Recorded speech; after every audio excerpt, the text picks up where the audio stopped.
Welcome, travelers, to High Fantasy. I'm Brett. I clapped and I shouldn't have clapped. You got me clapping. I need my herb pouch. Daddy's been paying for my salt. I'm part of the poop patrol, ma'am. And I'm Emily.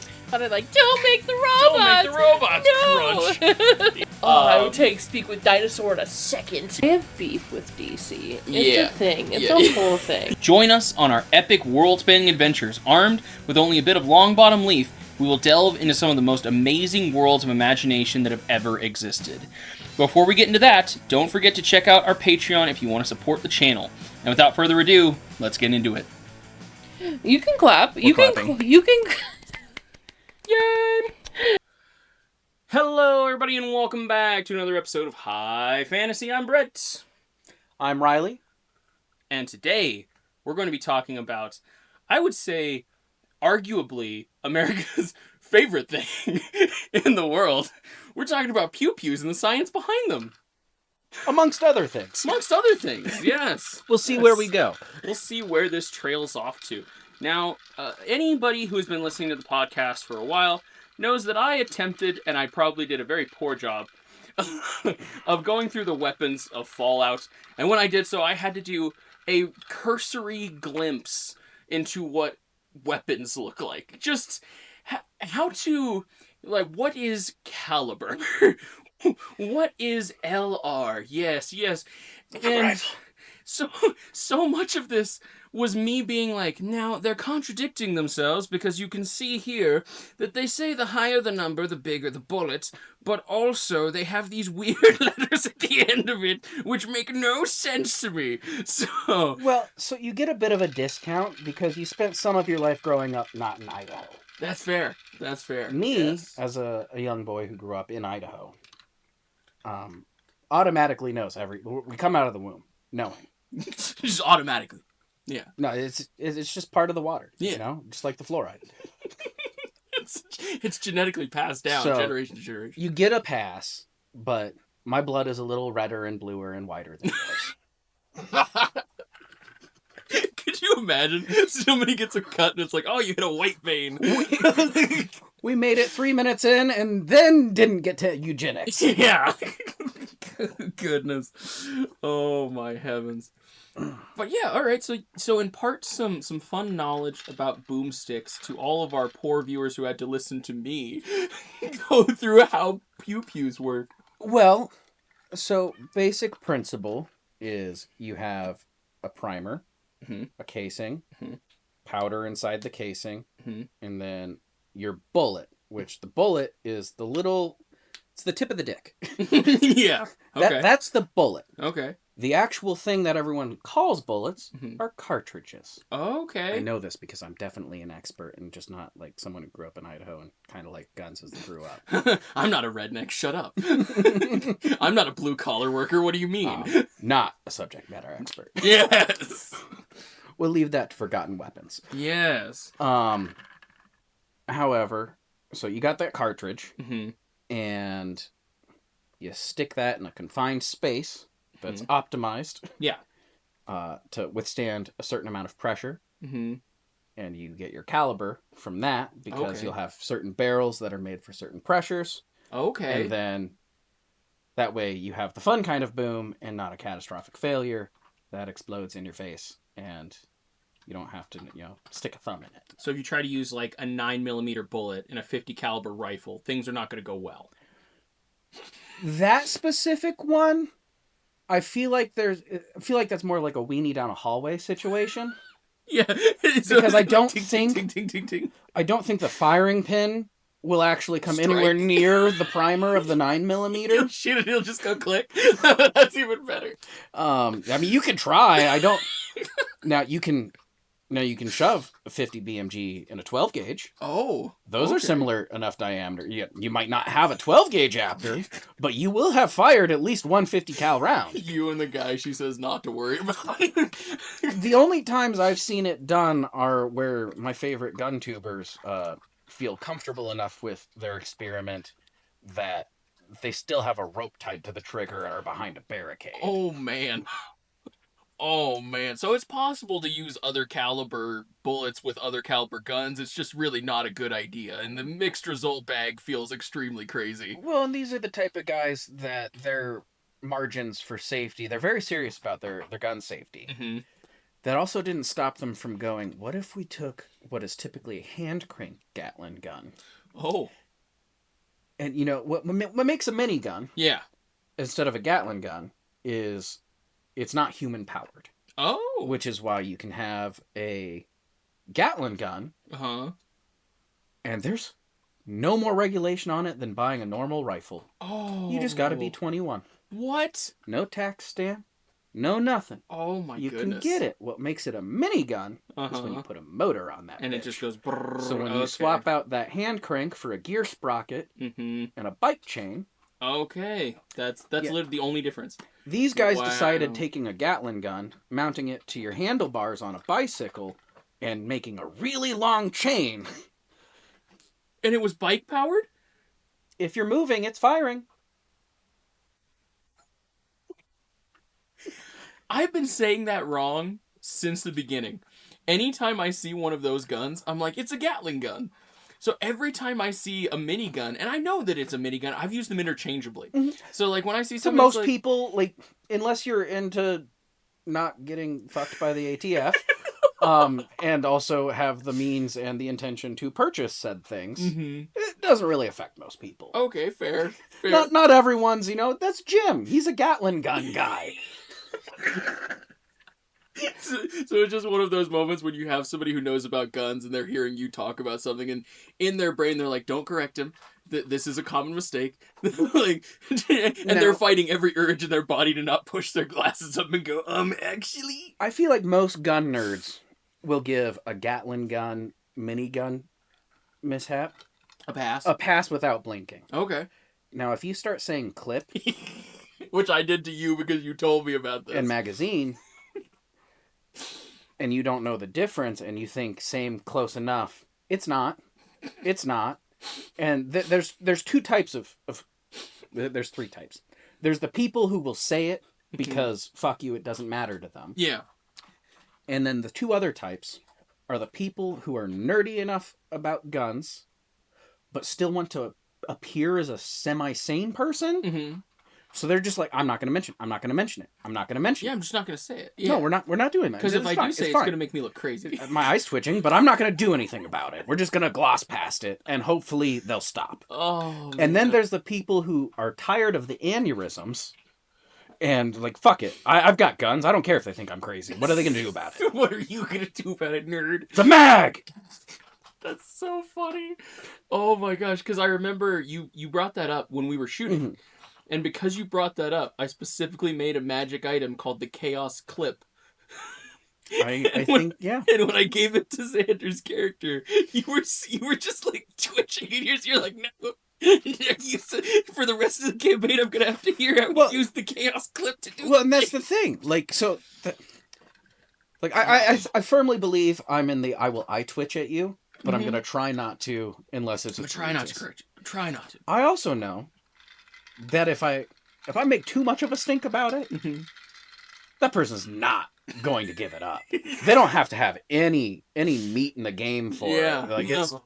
You don't have to care one way or another. The stakes are so low for them. So but why wouldn't they? Yeah. Why shouldn't I do? This is going to be great. Oh my gosh. Like, you're giving your antagonist the power to make you have an embolism. Like, oh man. Just you have to keep pushing the button. You just sit there behind your bomb-proof glass pushing the button. Oh my gosh. So clip, magazine. I swear I've heard them referred to in other ways, because obviously there's like a drum magazine, right? Which is a larger or something like that. Yeah, so or I mean, belt. What clips are, because they are a thing. Yeah. Okay, yes. They are a thing. It's just with the invention of a modern magazine, why would you really do that? Okay. Like, the earlier argument when magazines were becoming more introduced was they weren't as reliable. Oh, okay. The springs wouldn't have the right tension. They'd have feeding issues. Okay. They'd create more stoppages. So it wasn't as reliable as the tech was earlier. Okay. But that's actually a really spring interesting. with a plate and a box isn't really all that complicated. Not when you have anywhere close to remote technology. Yeah. So we baked it out. It got solved. Yeah. There are a few guns that still like are in production that use them. Like Keltec is the. If you have a group of people who are excited about an activity, Keltec is the gun manufacturer that is the weird kid who's sniffing glue, but sometimes makes something kind of cool. Okay. They basically exist to do the proof of concept for all the other gun companies that aren't afraid, like that are too afraid to take a risk. Okay. I mean, as far as modern firearms go, most of the issues are pretty solved. So it's how many times can you reinvent the wheel or add a minor improvement upon something that's already really not broken. Because if you're looking for a roll for a firearm to fit, there are 100 guns that will do it, and there's about 3 or 4 that do it really well. Really well, yeah. And they've been doing it for a while. Keltec basically snorts a bunch of coke and just like, what if, sticks guys? a dude in a room, and they do some weird shit. If there's a gun that you're seeing, they're like, I haven't seen that before. Keltec probably did it okay-ish. And then if it looks really cool and it works, someone else probably was like, took that initial design. Hey, Keltec did this, and we actually made it good. Yeah, we made it well. They made the prototype, we made the finished product. That's interesting. And that is so true. Like with guns, it's such a crazy concept when you think about how many guns they have to solve different problems. Because in my opinion, I'm this is just a gamer's perspective. When I'm thinking about guns, I'm thinking about close range, I'm thinking about mid range, and I'm thinking about long range. Or I'm thinking about this deals with one guy or this deals with a bunch of guys. So in other words, like pistols to me are most of the time a short range weapon. Maybe long range with the right scope or the right additives and stuff, but it's not something. I'm not going to snipe you with a pistol. Right? Not realistic. Not realistic. Is it possible? Absolutely. Do you basically have to dedicate your life to practicing it, or have really expensive enhancements? Yes. Yeah. So like I think of pistols that was same like Old West, right? You pull out the 6-shooter from your hip and you're shooting some guy that's pretty close to you for the most part. Shotguns are exclusively close range in my book, unless you're thinking about like different rounds that you're using, like a slug or something that has the ability to keep going instead of the spread that like the pellets do. Yeah.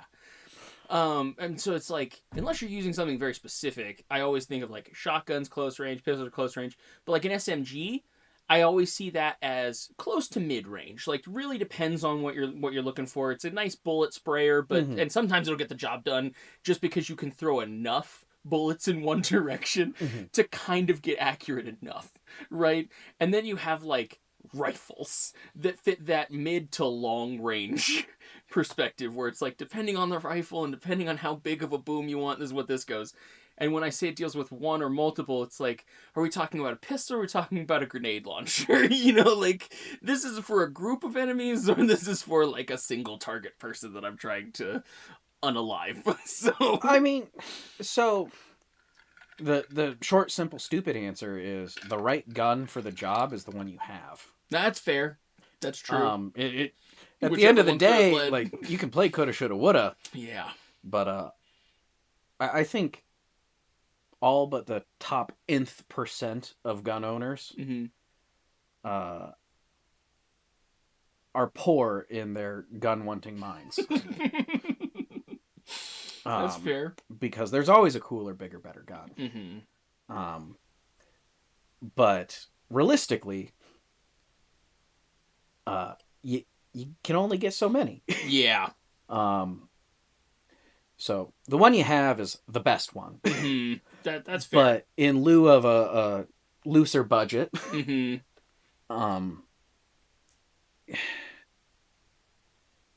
like, yeah, your pistols, your shotguns are your close range. You can go a lot farther if you're using slugs. I mean, you can even get more range out of a shotgun with buckshot and other shot loads with a choke. Oh, what's a choke? So it's similar to like it's an additive for the end of your barrel. Okay. And what it does is it tightens up the spread Mm-hmm. of the shot. So the shot will still dissipate, which is what makes a shotgun a shotgun. Yeah, everything goes boof. Yeah. It fans out over time and distance. But what it does is it tightens up and gives you more length before that shot has spread out to the point where it's no longer effective. Okay. Interesting. So, if you had just like your dad's double barrel, right? It's shooting buckshot. Mm-hmm. How far would you have to be away to say that you're probably okay? You're probably not in the big blast radius of that, because that's something that I've always struggled with when I've played video games, because it's like you're still shooting these little pellets, right? They're still firing and they're still going in a direction.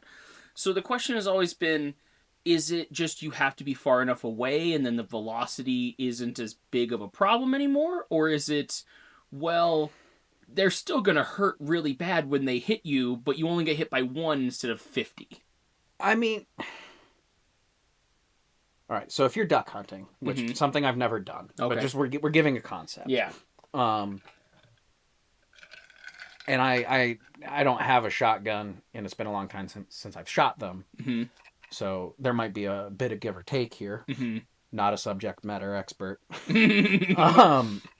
I would say anything over 50 yards is almost worthless. Okay. To shoot at with a shotgun. Okay. And that's even if you have like that muzzle brake or something. So or would that muzzle brake is for recoil? Oh yeah, that's right, recoil. A choke. Yeah, that your choke. I was gonna ask you about the I mean, different chokes have different spread and they're optimized for different ranges. Okay. But to my knowledge, you're talking about adjustments of maybe 25 yards, which is helpful. Yeah. For whatever you're trying to. For sure, that can make a huge difference, but depending. I mean, eventually you get far enough away from a shotgun shot at you that all of the pellets will have deviated from the path. Okay. I was always curious about that. I was like, if you just stood far enough away. Yeah. And because I was like, is it still going to be you get hit by a couple, but it's just not as big of a deal? I mean, for every caliber and every rifle or firearm you can put each caliber in, there is a theoretical, you can stand X amount of feet away from the end of this barrel. And you'll be fine. And, I mean, you'd have to factor in all sorts of stuff to make the shot alone. Yeah. I mean, and magnitudes further for even slightly higher calibers. Unless it's a shotgun, because then it goes lower caliber. But oh, is that so? The lower the number, is it the more that it does damage, or is it? It's the because 12. The heavier the load and the more powder behind it. So, when most people think of shotguns, they think of 12 gauges. But if you're trying to teach a younger, or you're just a lighter framed person that may not have the strength. That's so real. It's extremely real. You might be better suited to teach them on a 10 gauge. Okay. Or not a 10 gauge, but a 14 gauge. 14 gauge, okay. So 12 gauge does more stomping power than the 14.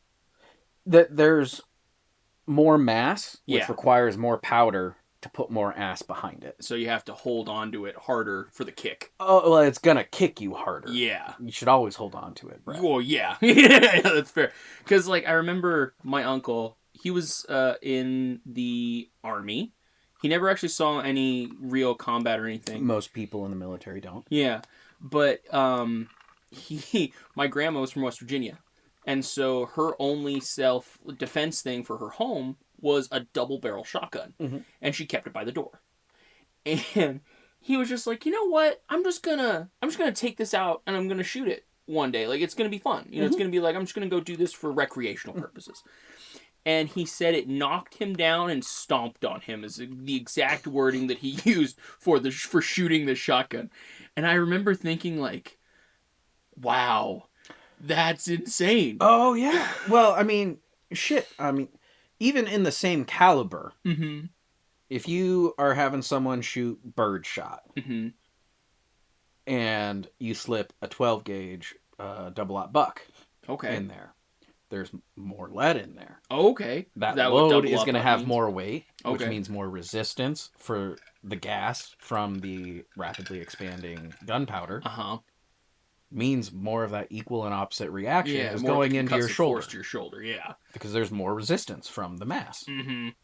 Okay. So if you really want to ruin a learner's day, you take him out to the skeet range and you have them start shooting at clays and you're feeding them birdshot the whole time. Here you go. And then you throw a slug in there. Oh. Would you say it's like, how much of a difference is that? Or was it like, if you had to go into like 2 times the amount of pressure, 3 times the amount of pressure, if you're just shooting the buckshot versus the slug, is it like when you shoot that slug, you're like, oh, it was like shooting this gun 3 times with the other?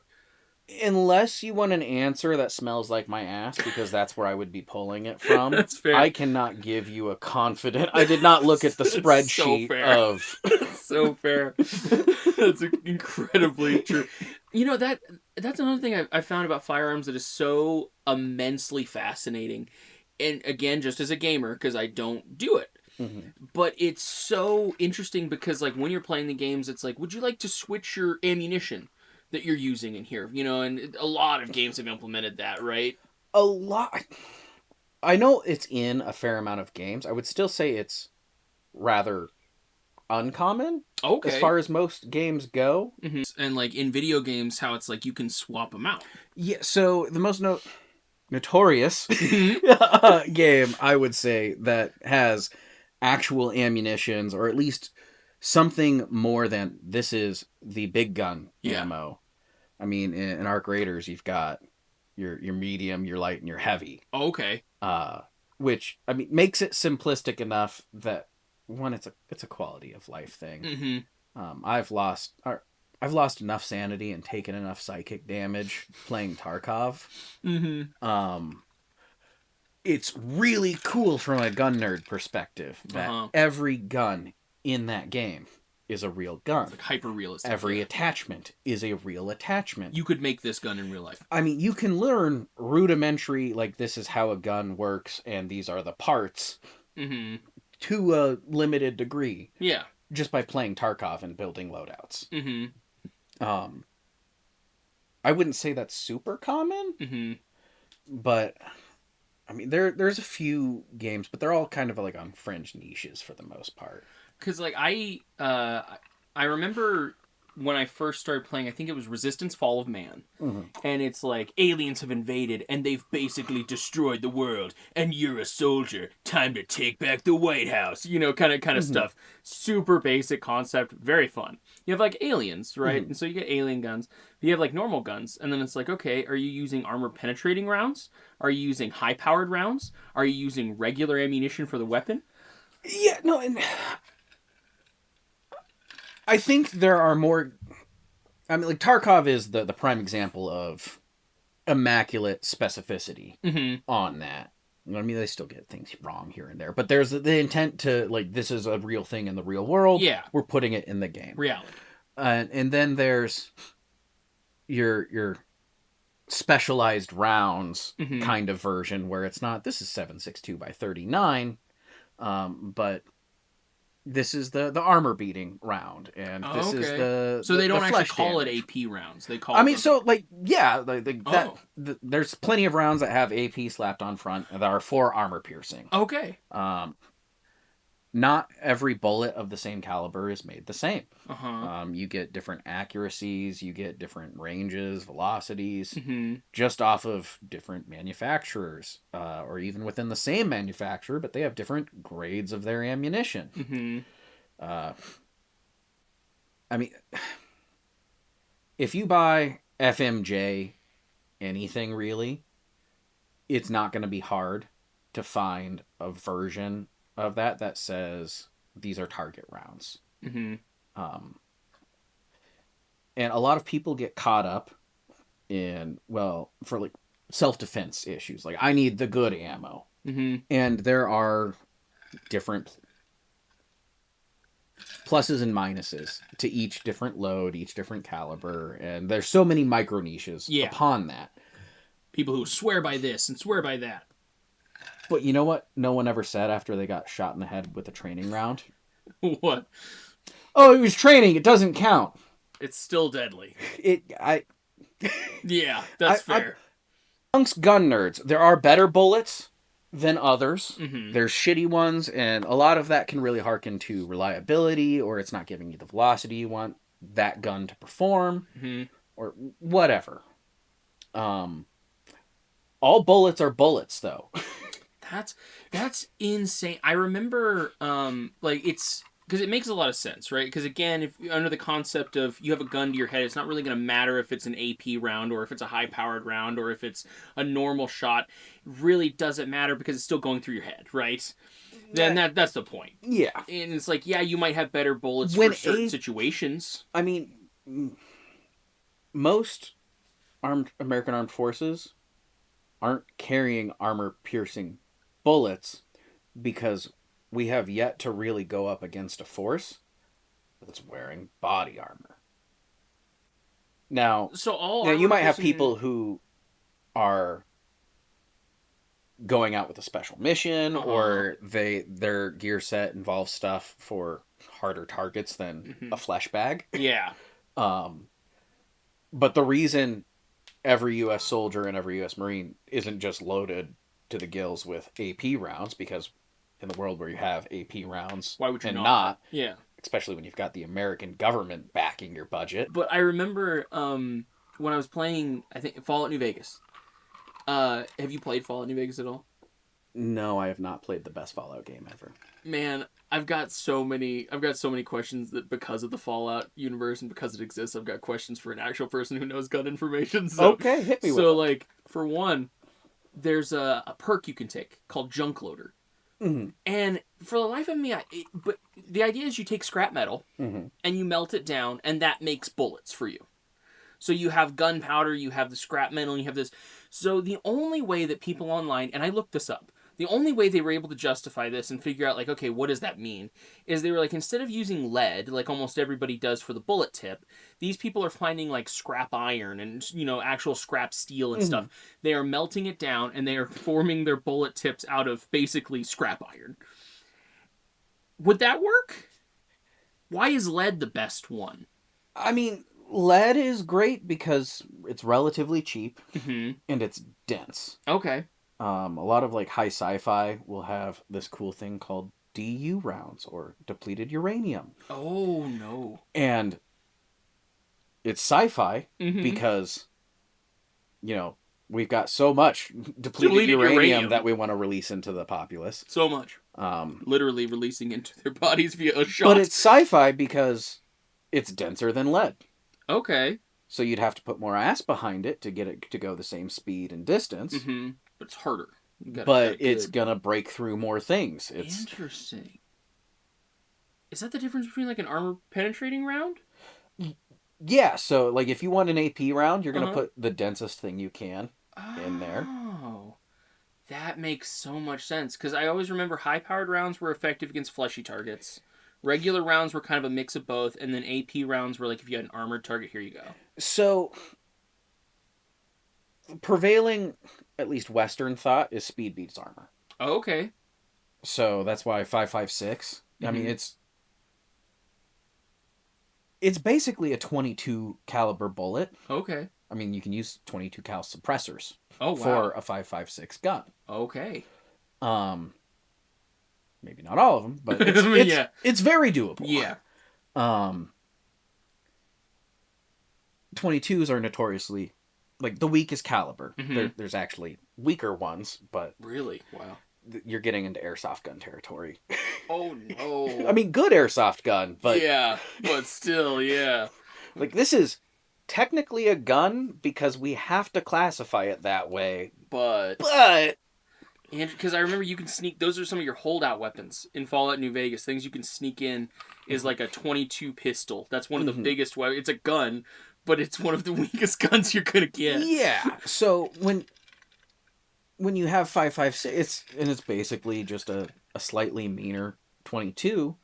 What makes it as good as it is that it's got a shitload more ass behind it. Okay.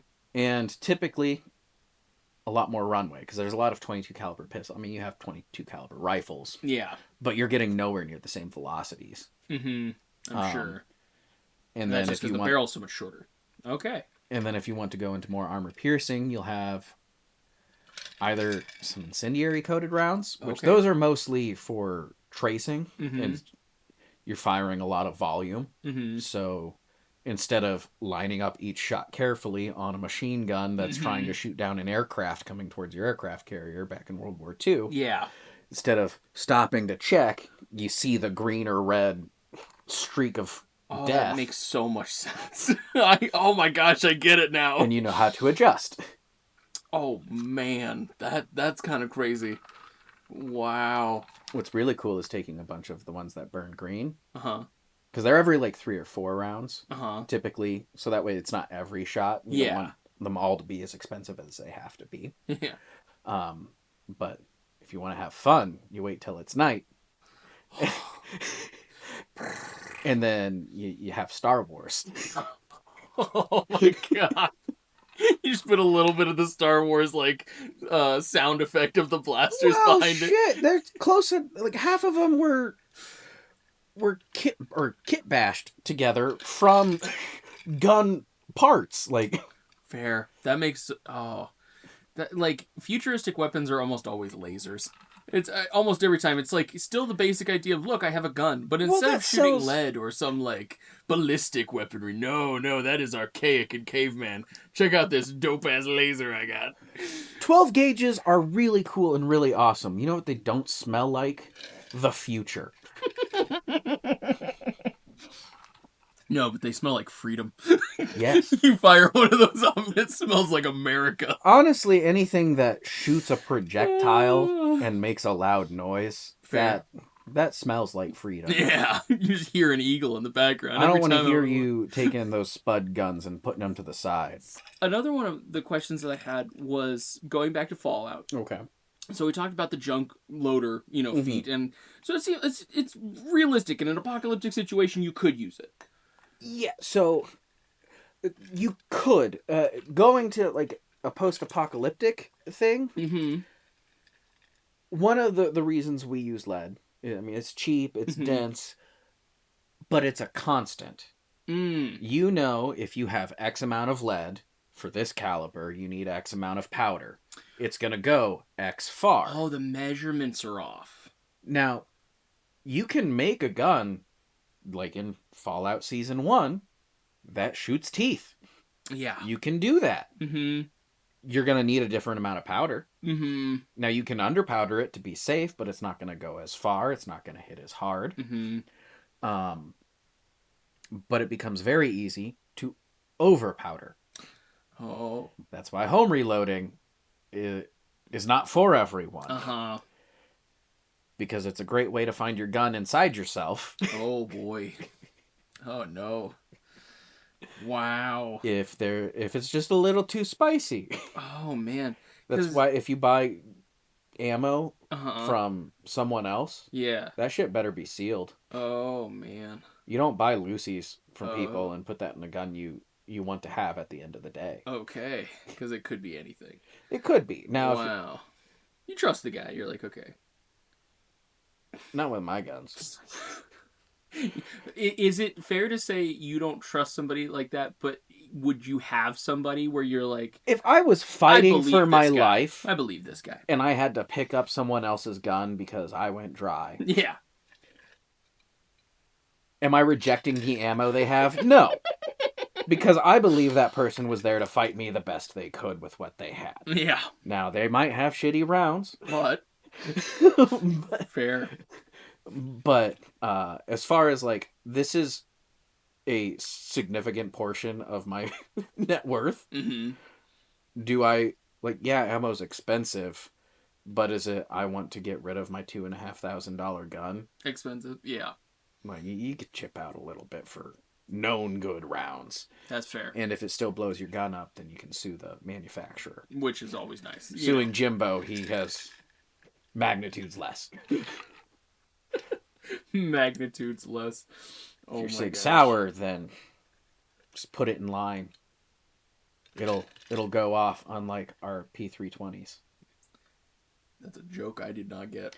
So P320s are these fun guns that are really cool. The military contracted to buy them. Whoa, okay. So police departments all over the country have got. No, they have them. They have them. They have them.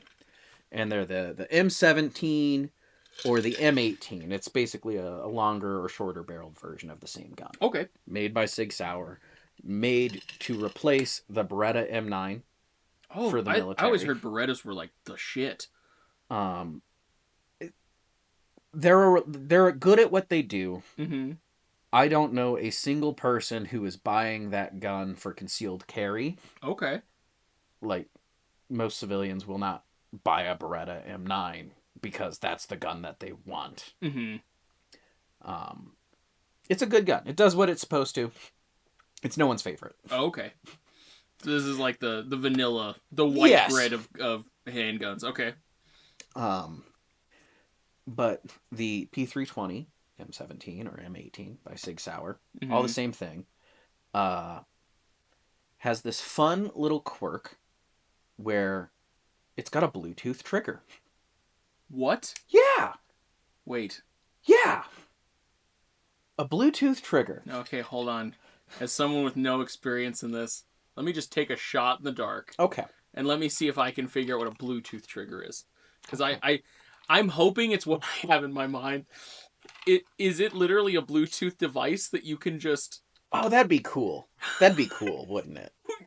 That'd be super cool. Oh, because I was like, that would be really interesting, right? If you could, like, line up your gun or something with a place you know somebody's going to be. Yeah, no, I was talking to Elon Musk. He put the thing in my head, and now all I have to do to shoot my neighbors when I'm feeling that way is think about it real hard. Think about it. It happens. I already got the upgrade, man. Like, I paid the subscription fee. Came with heated seats. I got Plus. I don't even have to watch ads. No. Unfortunately, Sig Sauer's Bluetooth trigger for the P320 is if there's less than a millimeter's worth of debris, dust, a hair inside that trigger, mm-hmm. and the slide on the pistol gets adjusted to the side mm-hmm. just a little bit, mm-hmm. it goes boom. Oh no, the gun. It doesn't have to be in your hand. Oh no, your finger doesn't have to be on the trigger. Oh, so it was more like a word that they gave to it for a manufacturing problem. I'm Bluetooth trigger. Bluetooth trigger, I think, was a little bit of my twist. Someone's probably said it before, but no, it just likes to go boom off, which is cool. Like, you want your guns to go boom, but and not shoot when you're something. at your desk. Not when you're at your desk or when you're wrestling someone because you're arresting them. Oh, because we all know that high tension situations never end with physical violence. Oh god! And especially when a gun goes off. So Bluetooth trigger is literally just so it's just a manufacturing issue. Like all of them come off the line that way. But they don't decided worry, that this is okay. Sig Sauer said it's not a manufacturing issue. Actually, the gun can't negligently discharge on its own because they didn't make it that way until someone proved that it could. And then someone... For the last 2 years, I want to say, there is no shortage of videos, because police have these fun things called cameras. Yeah. Good old body cams. There are officers who are doing an arrest. Their gun is in the holster. Oh, no. And it goes off. Oh, no. There's people at a gun range. Like, anywhere. Like, anywhere. There's no shortage of footage of these guns going off. So this is And SIG has denied it left and right. Now, I think they've admitted some culpability at this point. Yeah. But, their initial response was it can't do it, but also here's this free upgrade program to stop that thing from happening. That cannot happen. And then the best part is there still were videos of new events that had these firearms that had gone through the voluntary upgrade program and still had Bluetooth firing pins. Oh, no. And the best part about that is it could have been saved by a modern... Like, I'm not an advocate for putting more regulation than necessary on firearms. Huh.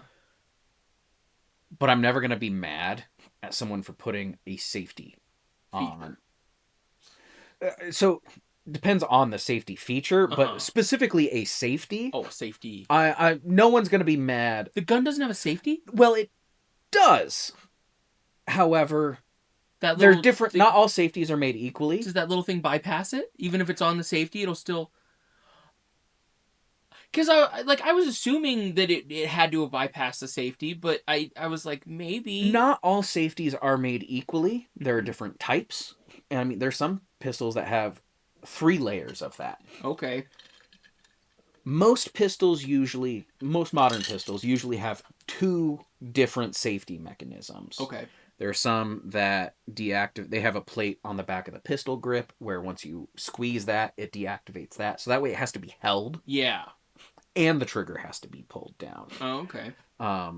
There's your manual lever safeties. There's lots of different types. Flip it on the side and then you're good, but if you don't, the trigger won't pull, right? Yeah, you've got a toggle switch in front of the trigger guard that you see red, it's dead, kind of a thing. Okay. Wow. That's crazy.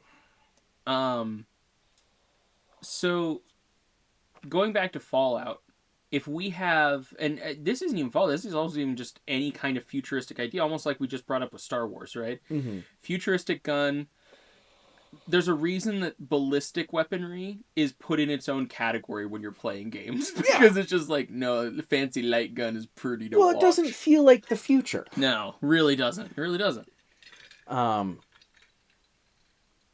I mean, a lot of ways you can reinvent I take object, yeet it real fast. Mm-hmm. But what's cooler than hitting someone with a fast, dense object? Mm-hmm. Yeah. Setting them on fire when you do it. Yeah, exactly. Burning a hole through that bitch. Cauterizes them as it goes through. Which honestly is less effective. But depending. Oh my goodness. But Star Wars guns. Okay. How far are we away from that? Have you heard anything or seen anything as like somebody who is like that is something you enjoy is like gun enthusiasm? So I would say like you would be much more versed to answer that question than I would, because we have like laser weapons, which is the idea of just refracting a beam of light over and over again until you can essentially turn it into a projectile that can travel a distance. Mm-hmm. Which is one of the most unrealistic things about those is that it stops. Because the beam should just kind of keep going. It should be a direct line. Yeah, it should be a direct... There's not a, like, pew, like a projectile. It's more of, like, it goes and then it stops. And then the gun shoots again and it goes and it stops. I mean, so think about tracers, right? It feels like Star Wars when you have a belt of 100 of those glowing green at nighttime. Right, yeah. Think about how long a tracer streak looks. That's a good point. Does that look a little longer than your typical blaster bolt? Yeah, there would be the question of, like, are they actually shooting what we expect is light? Mm-hmm. Or are they shooting some form of actual projectile when they shoot it that is just an incendiary round? I always heard it was supposed to be light, like reflective. That's what it is in the Fallout games. So it's supposed to be light. Mm-hmm. I have a headcanon that George Lucas just wanted to fool everyone. Oh, okay. And everyone's just canonically firing tracers. And they have a different word for tracers. It's like calf and coffee. Okay. Okay. It was an inside job. That it was an inside job. Calls coming from inside the house. So your headcanon is they're just using modern day tech. And they're like, oh, that's advanced shit. Yeah. We got The masses spaceships won't now. know Don't think this. about it too hard. And we have laser rays. Other people from the dumb times called them bullets. Fucking Idiots. They're ballistic weaponry. Because, like, plasma is also, like, you know, the idea of just superheated plasma that is lobbed out almost like a napalm-like substance. So, I mean, in physical form, you could create something to do a projectile that is that luminous length of bolt that you're seeing in the shows. Mm-hmm. But if a tracer, which, if we're being generous, is an inch-long ignited piece of metal... Yeah. That's burning, and they look as long as they do, you're just gonna have... You might not have a full beam that you're seeing, but it's still gonna be a really long streak. Yeah. It's gonna be a lot longer than anything that we normally do.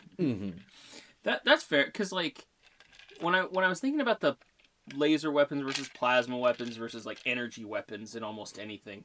It is always just that idea of, like, look at this light beam that I have refracted in this diamond that also, like, keeps spinning it, like, use sci-fi terminology here and then insert, create projectile to do XYZ, but it's always this pure beam of light, which I have made with this battery pack at the end of this fucking gun that turns on when I pull the trigger, and it shoots a beam of light that burns through whatever it is. It's like, what you're asking for, essentially, is a projectile instead of a beam, because we know lasers burn through shit. And so it's not that weird to think that you might have a handheld device that could generate a beam of light that could, with the intensity to burn through even solid steel. We do that today. Like, that's constantly done. What we don't do is we don't sit there and look at it as like, yes, I have 5 more shots of this in my special space gun that I have here. Like, I mean, so the thing is, like, we have lasers that we use. Yeah, exactly. For combat environments. Do you know why there's not a lot of cool video footage of them? Why? Because we have these fanciful notions that we're going to see really cool lights. We're going to see all of that, right? It's going to look like fireworks on the battlefield. All of our lasers that I know of that we use are not in the visible light spectrum. Oh, no. And it's not surprising or hard to swallow as a taxpayer that the American government is building super cool laser guns. Yeah. What sucks for the PR video for it when you tell them about it is showing them this giant machine that costs ungodly amounts of money, and then you see a drone a few miles away spontaneously combust into flame. Like, really cool capability. Yeah. Bad visuals. Just terrible PR. like, nobody wants this gun, but it is actively one of the coolest things you could do. I mean, who wants to see Star Wars where I'm a firing my laser? Cuts to empty space as 2 ships slowly go towards each other.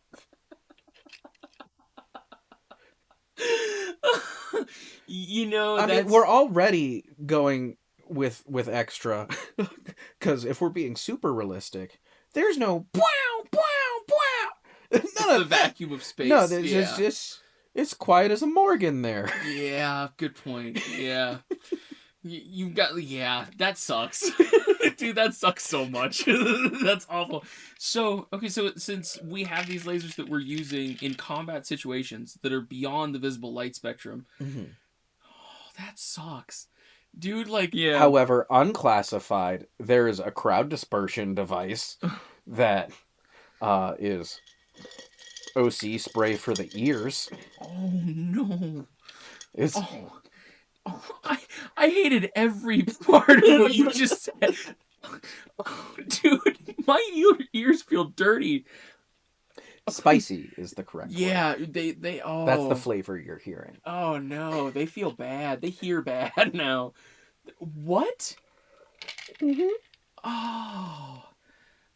Cause like I knew about Sounds fun stuff.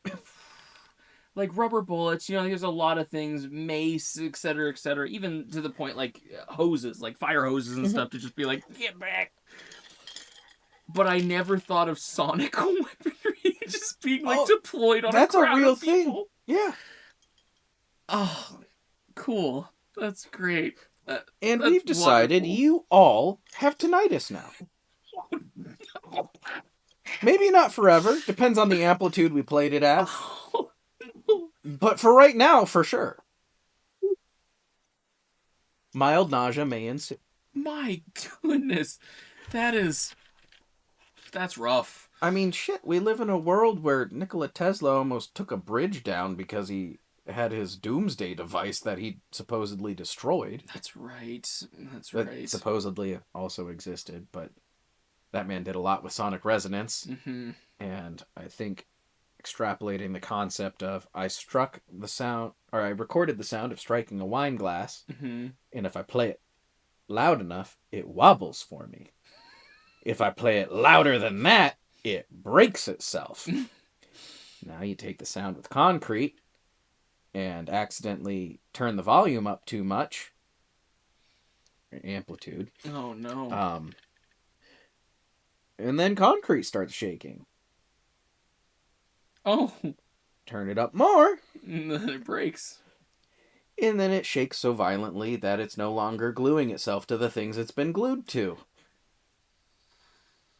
Supposedly, there was an incident where his device malfunctioned and it got stuck on 11. Oh no. And he had to smash it before the bridge came down. Oh no. So imagine being that guy on that day, just being like, damn it, why will it not turn down? Well, and theoretically, this works with any item. You record the sound of striking it and boost the amplitude up high enough. Is it any inanimate object? Any material. Now the D&D player in me is like, technically flesh is material. It is. So it is, Brett. I hate that. Oh, but you don't need to go for flesh. Let's go for water. Ah, yes, the water in the human body. Because there's a frequency. But there's a frequency that makes water molecules vibrate. And, oh no.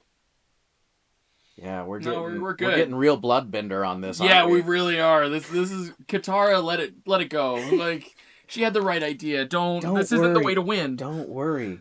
Our unchecked leaps and bounds into technology will surely safeguard us. Surely. Dead Space. That wasn't a... You think we're going to get to Dead Space material before this all... Maybe more of a Fallout scenario, isn't it? Yeah. I think that's optimistic. Dangerous parallels. Dangerous. Alright, so technically we've already made laser guns. They're just not what we picture in, like, Star Wars and... No, and one last thing before we move on from that is, not only is it not cool to not have visible lasers, you actually don't want visible lasers. Oh, really? Does it burn your eyes?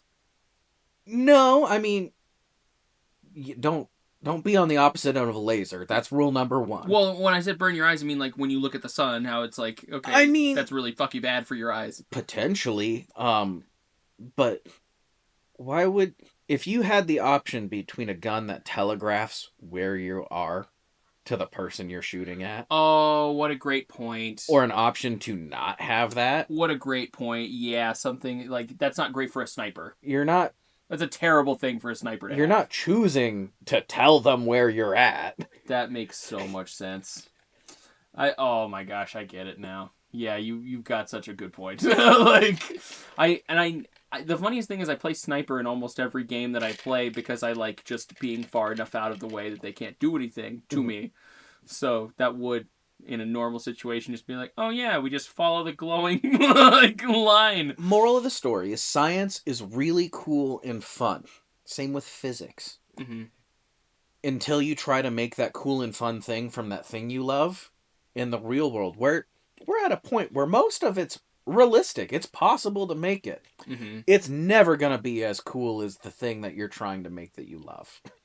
That's so fair. You're not going to get the exact thing you want. You're going to get a facsimile of what they did, which is crazy because like media does that all the time, right? Like we didn't have cell phones before Star Trek, but because of the communicators, somebody was like, "Yeah, I bet I could make like a handheld version of this that we use at regular times," and then that turned into the iPhone 20 million. Mm-hmm. So it makes so much sense that it's like, yeah, you can get this, but it's like we don't have communicators like they do in Star Trek. We have cell phones now. So Well, and like there are lots of things that can be fully realized. Mm-hmm. And some of it is just you have a concept and you are doing whatever you can to faithfully recreate it. And some of the technology's there, but not all of it is. Mm-hmm. I mean, the hacksmith has been making all sorts of stuff that's really cool. Mm-hmm. And they've done things that no one else has, and many people would not be able to. Mm-hmm. I think they've made 30 different lightsabers at this point. All really cool things. Mm-hmm. None as cool as a lightsaber. That's fair. And it's really cool and impressive stuff. But at the end, you're always compromising. Mm-hmm. Yeah, because you're, and then it becomes a question of like, how much do I want it to look like the thing that it is, and how much do I want it to accomplish the thing that the item actually does? Yes. Because like a lightsaber, it's a big fiery sword. Essentially, is what we're trying to get. We're trying to get something that when I shove this into a metal door, I start to see the door melt and my sword nod. That's what I want to see.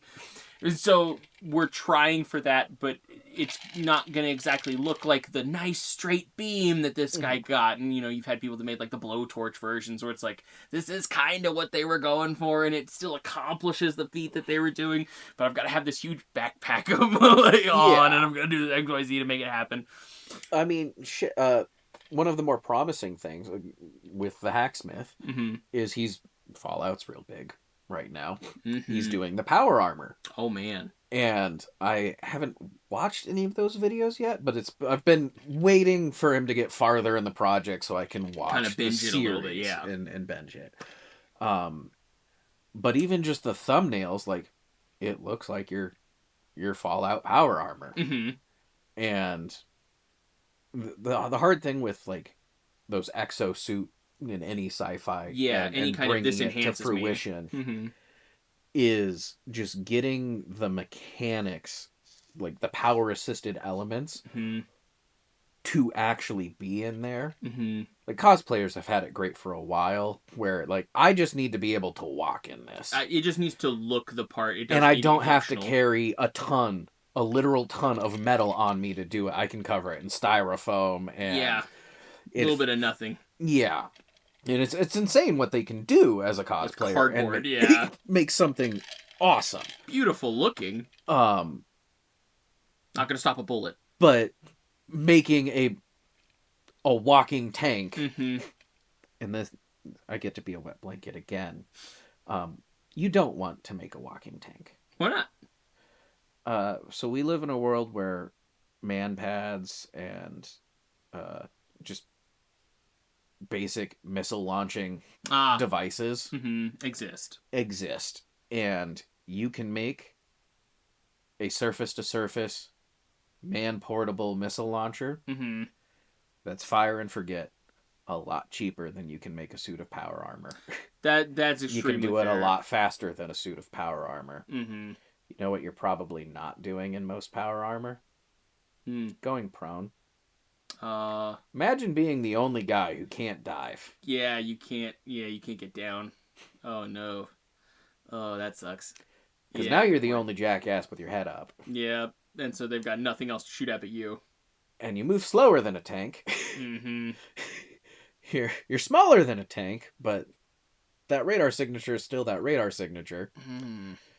Still that laser ping on it. That's man, you're destroying such a cool concept. It's not fun. That sucks. It's not fun. that actively made me sad about it. I was like, I'm not the smartest man on the world, but there was a point in my life where I realized that I wished I was just a little bit dumber, so that the idea of looking into understanding some of the concepts behind the things that are in sci-fi or fantasy, I know enough to not be an expert on them, but to ruin my dreams. Yeah. Oh gosh, because it is such a cool idea. Like being the dude's like a walking catastrophe, just walking in, being like, I'm bulletproof, and I'm sitting here. It's the Iron Man. It's literally Iron Man. It's like, yes, I'm sitting here and blast, but in our case, it's even more America coded because he gets to do it with a big freaking gun.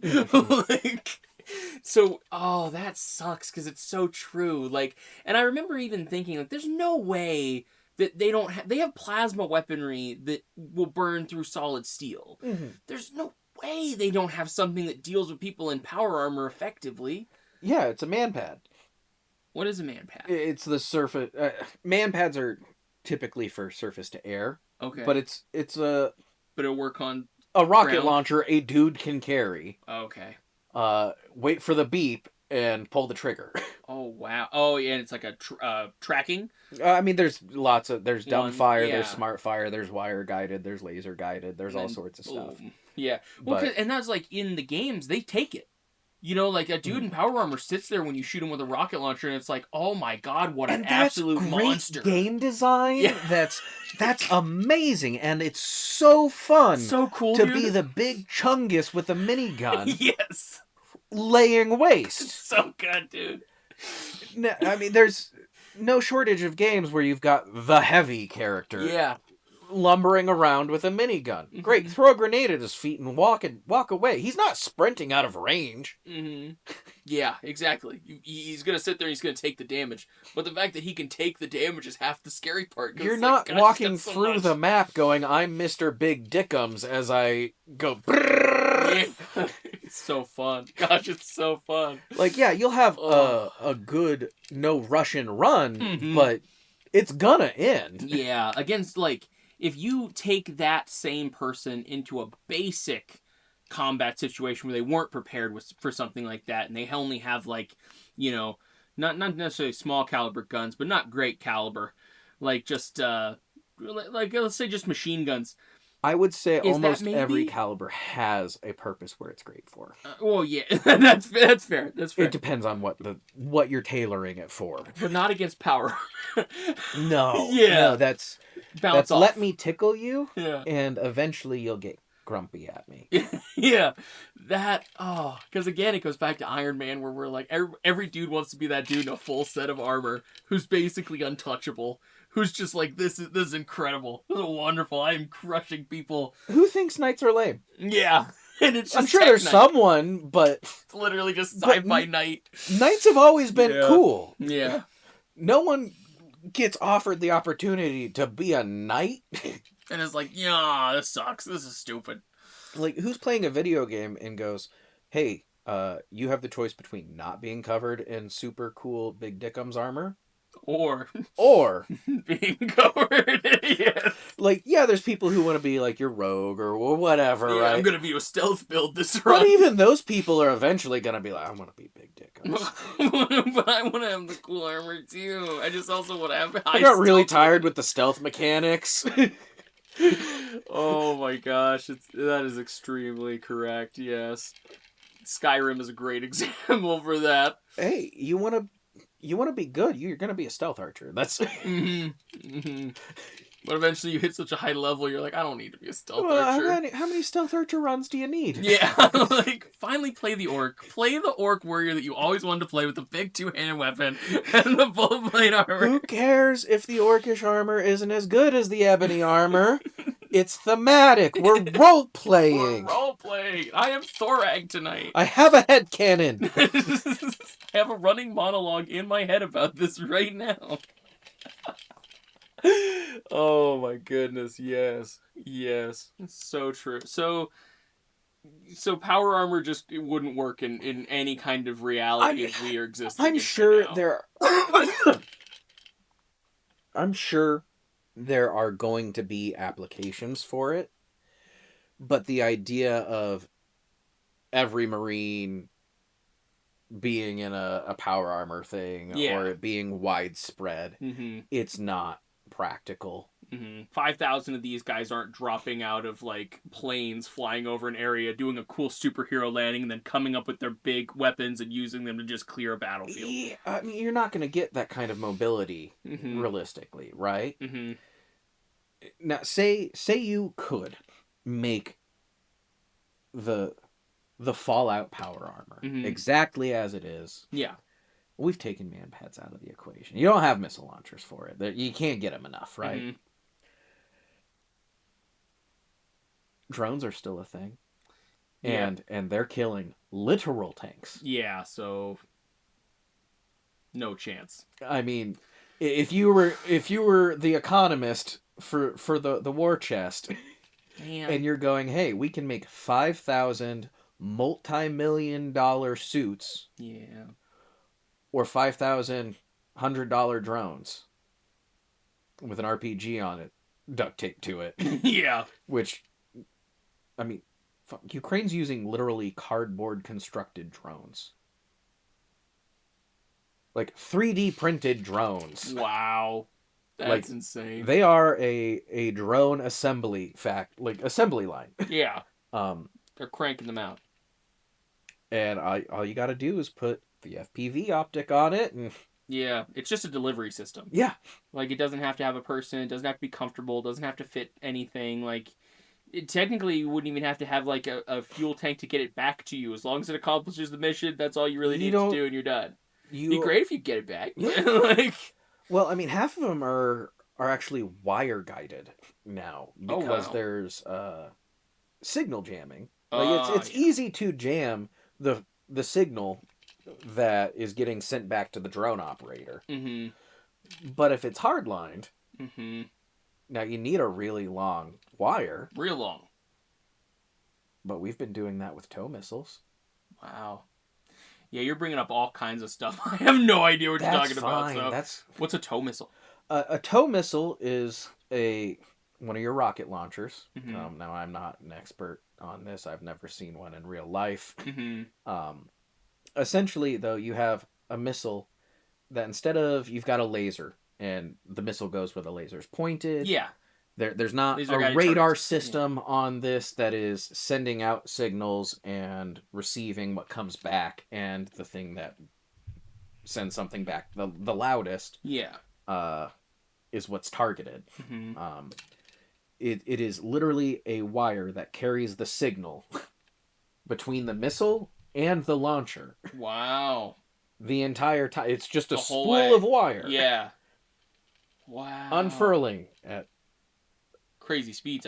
Speeds, and it's just to get it there so that there's literally no middleman. You cut out the middleman. You're using the wire to do exactly what you would have done the signal to do. Just like why you want to be hardlined on your gaming PC, so you have no the best connection. Oh you're not it's a landline. It's a landline for a missile. That's insane. How long is that spool of wire? Long, not ungodly long, but how close do you want to get to a tank that you want to kill? Somebody's still doing it. So somebody basically from like the base camp over here, if you have two people like waging the war, you have one dude that's just a nerd like in front of his computer, and he sends the thing out and he's like, it's like fishing. It's literally fishing. Well, and the thing is like, it's a weird time militarily. You've kept bringing us back to Fallout. We're going to diverge from Fallout versus Modern Warfare if we keep going on this. That makes sense. We're still good. Okay. So, with the advent of drones coming into it, before you'd have a tank. Yeah. You need an anti-tank weapon. Of course. Or an anti-tank strategy or tactic to remove that object. That's an anti-tank weapon. Yep. Now you can take something that's super cheap, quick, disposable, and remove a very expensive object. So there's a lot of theories that are being thrown out. Like, people are not, this is not the time to put all your stonks in tanks, right? Yeah. There's a lot of rethinking. Tanks were the big thing. I forgot what the question was. What was the question? Well, but like expanding on immediately what you just said before we get back into the question. So it's like, it's the idea that training a soldier is expensive, but building a single frag mine is not. Yeah. So, and then you basically just, you warred better because your kill machine was cheaper than theirs. And so they had to expend more resources to create the tank than you did to make the thing that broke the tank. We didn't make better tanks than Germany in World War II. We were effective because, one, we, brought all of our friends. Yeah. A lot of friends. But for every tank the Germans made that was cooler, bigger, and better, yeah, we had 10 Shermans. So it's quantity over quality. Quantity over quality. Now, like, we've definitely adjusted to making higher end equipment, but war has, like, war is about how much you can remove the other guy before they can remove you. Yeah, always. But what that looks like at scale is, it turns out the guy who can remove people better is the one who's fed well, the one who's clothed well, the one who has the equipment that's better, and you can reliably source that person. As the great HLC once said, America is not a war machine. The American military is a logistics company with a hobby in blowing people up. Wow. What an interesting viewpoint on it. One of the accounts that I've heard from, HLC, all my gun tubers that I like, is a German was asked, how did he know when he lost the war? Like, when Germany, like, we're still fighting. Yeah, but we know it's over, right? Was when he couldn't get an egg to eat, and they had intercepted some American mail. Like, the lines were a little crossed as far as where the front was. And they intercepted some of the mail. And there was a chocolate cake from America in Germany that was still edible. Whoa. If you can't get toilet paper in your own hometown, but these dudes built a Burger King across the globe, one of us is doing it better. Yeah. One of us got the people there with the things they actually needed versus you who are just, that feels so chilling to think about, because, like, even entertainment, everything's been so important to a point to get over to the troops. I remember there was, like, the Bob Hope thing where he would go and do charity tours over to troops, and he would just perform. Like, it was literally, we're going to get this crazy important celebrity, and he's going to come out and he's going to perform for the U.S. troops for, whatever the case may be, and then he's going to go home, but we brought you that entertainment. We brought you Bob Hope to the barracks, and he sat here and thanked all of you for doing your stuff, blah, blah, blah. And that was insane to me, because I was like, whoa, he's going into an active war zone. This person who's not a soldier, like, he has nothing to do with the war, but he's going into an active war zone to perform for the troops, to give them a sense of home, to be like, oh yeah, here you go, like, this is what you're fighting for. Yeah, like, keep this up and we're gonna get them, boys. Like, it's literally that crazy, like, Uncle Sam mentality that really drives it home of, like, oh no, like, and then when veterans come home, there's so little care, because you don't need to be good for what you were before. Like, you've accomplished that now. I mean, yes and no. I mean, it depends on which administration, which decade, which war, how the people received it, how it was going. Yeah, exactly. Vietnam era, bad time to be a vet. No one's going, yay, vets. Good job. During Vietnam. But I would think, as a whole, on average, Americans have been received as far as reverence wise pretty well. And post World War II, there's been a considerable effort. Now the problem is the care doesn't always get where it needs to. It's people fall through the cracks of the system. You've got people exploiting the system for financial gain. There's plenty of nonprofits that are very profitable. Everybody's got to have their finger in that pie. Yeah.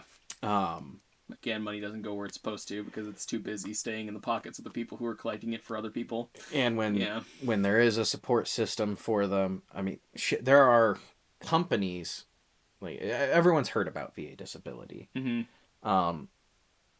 it's, as everyone knows, working with the VA is a delightful experience with no hiccups. It's great, and there's never a problem ever. No. But there are companies, because one of the VA's favorite things to do is say, actually, your thing isn't service related. Could very well be. Yeah. But there's a lot of times where it is, and it get fucked, kick rocks. Yeah.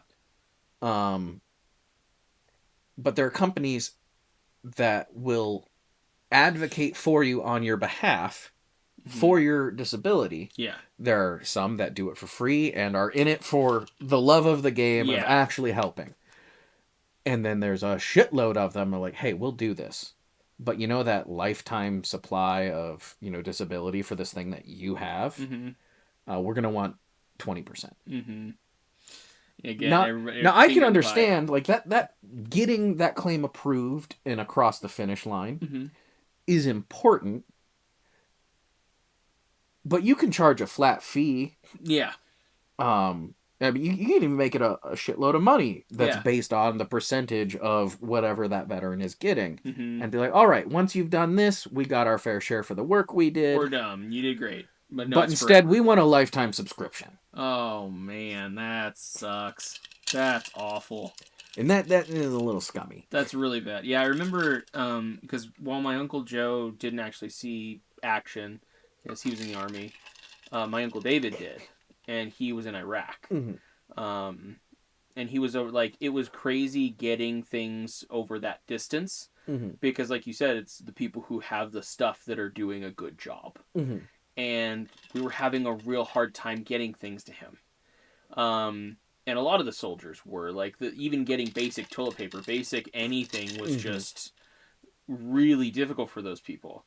And it sucked, because, like, I remember, it's like, it felt wrong, because it's like, what do you mean? Like, I feel like there was a time that it was like MREs had all this stuff in there. Here you go, and like you could get pictures of your girlfriend or whatever, and like letters and stuff sent to you, and this was the thing that kept you going. And it was crazy to me that he would, like, maybe 4 or 5 months after we had sent it to him, he might get it. And that's so. The thing is like there's wartime, and then there's peacetime. Yeah. Peacetime, it works just like any other mail.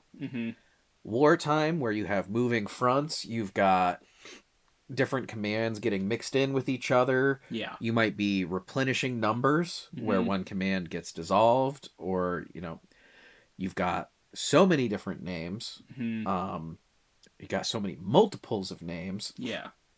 There's 5 John Smiths in this area alone. Yeah. It gets caught up in the chaos. Just because it's the best logistics company on the planet doesn't mean it's always good. Yeah. Yeah. For sure.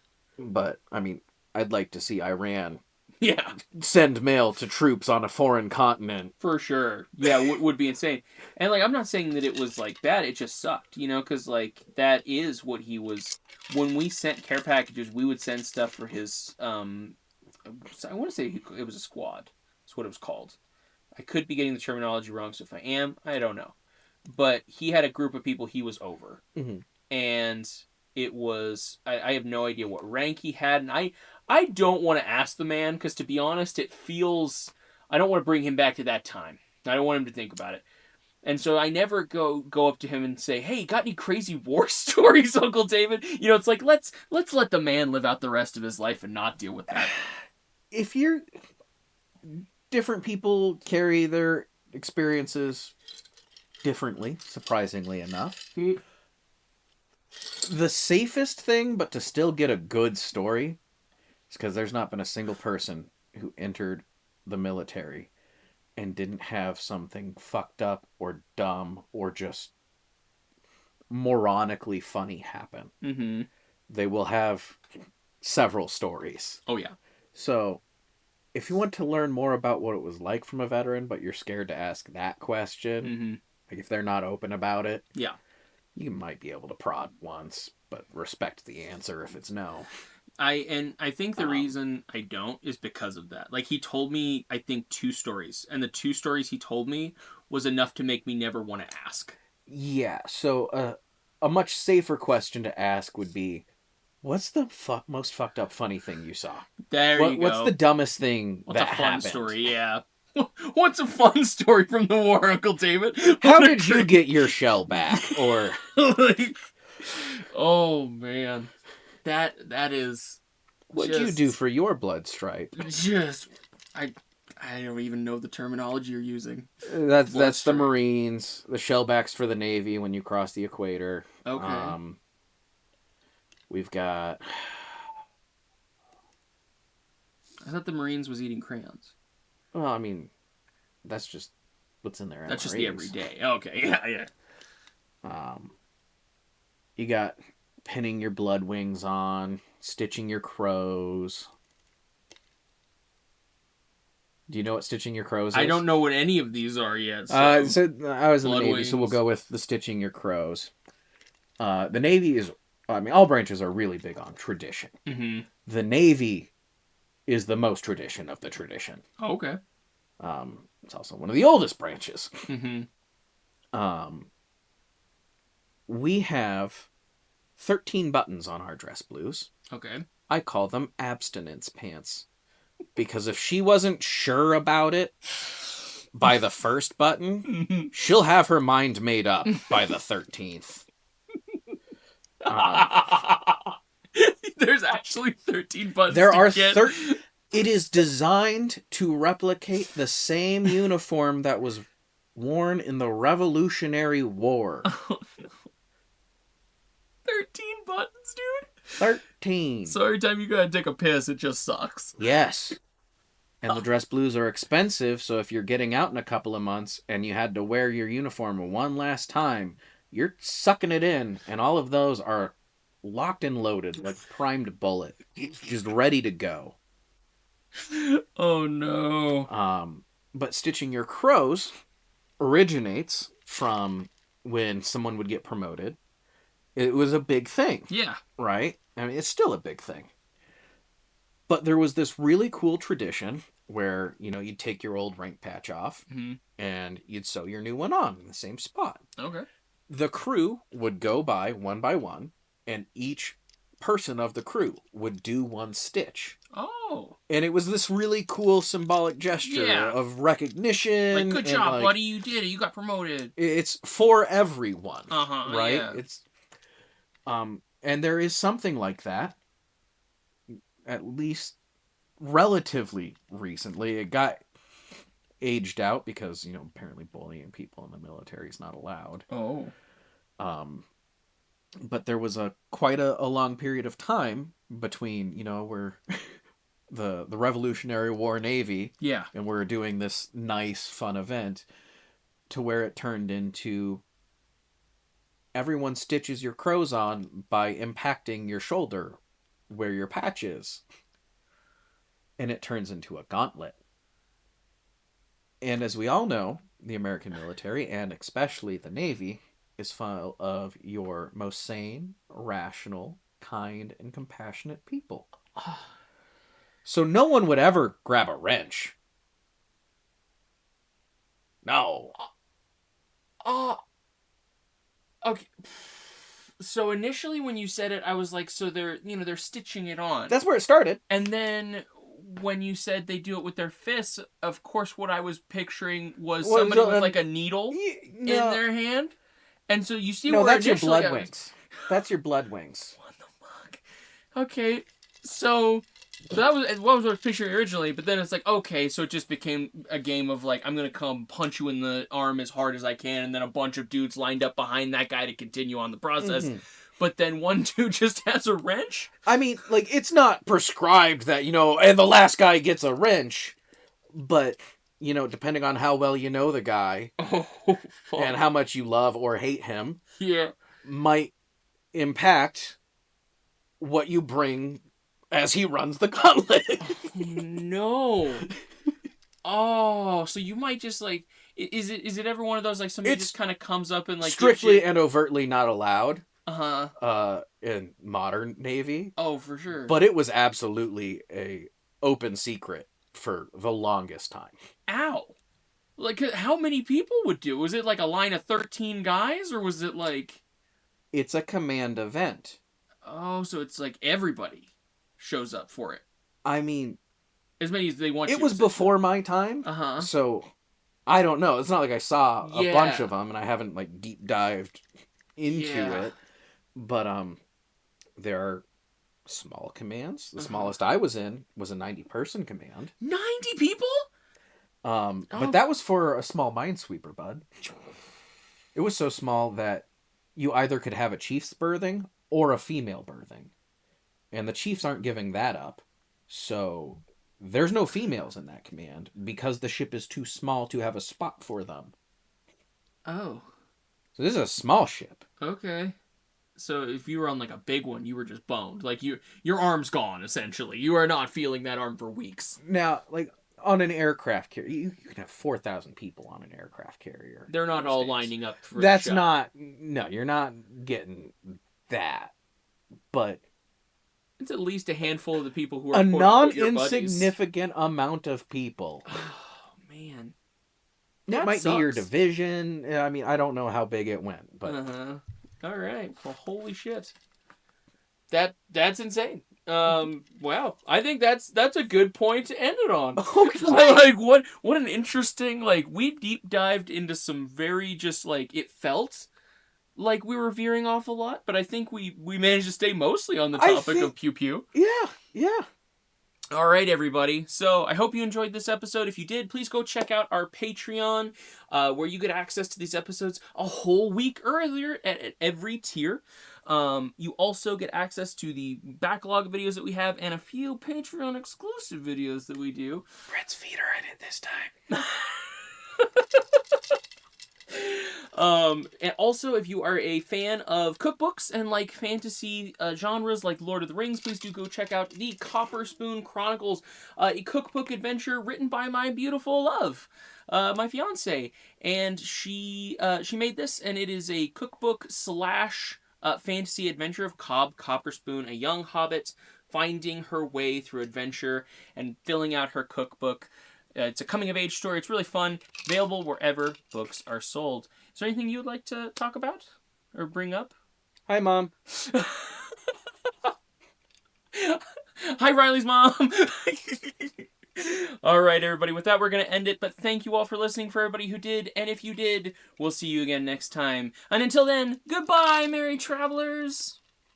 I'm so sorry.